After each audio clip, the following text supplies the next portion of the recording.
অধিকাংশ শিক্ষার্থীরা এই নামের পক্ষে প্রস্তাবনা দিয়েছে এবং এই নামের প্রস্তাবনা এবং শিক্ষার্থীদের স্বাক্ষর সহ আজকে আমরা বিশ্ববিদ্যালয় প্রশাসনের কাছে জমা দিব। এরপর হচ্ছে ফজিলতুল্লাহ মুজিব হল।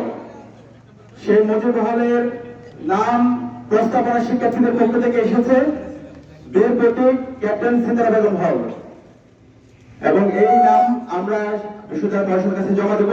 এর বাইরে আরো 3টি স্থাপনা আছে ফেসিবাদের আইকনদের নামে, Sheikh Russel tower, Bangabandhu tower, Sultana Kamal hostel. এই 3টি স্থাপনার নাম পরিবর্তনের জন্য আজকে আমরা আমাদের স্মারকলিপি বিশ্ববিদ্যালয় প্রশাসনের কাছে জমা দিব। দ্বিতীয় দাবি হলো আমাদের গত 16 বছরে বাংলাদেশে খুনি হাসিনাকে ফ্যাসিস্ট হতে যারা সহযোগিতা করেছে, বিশ্ববিদ্যালয়ে গণরং গ্যাসরুম কালচার, শিক্ষার্থীদের উপর নির্যাতন নিপীড়নে যারা সহযোগী ছিল এবং সর্বশেষ জুলাই বিপ্লবে বহিরাগত নিয়ে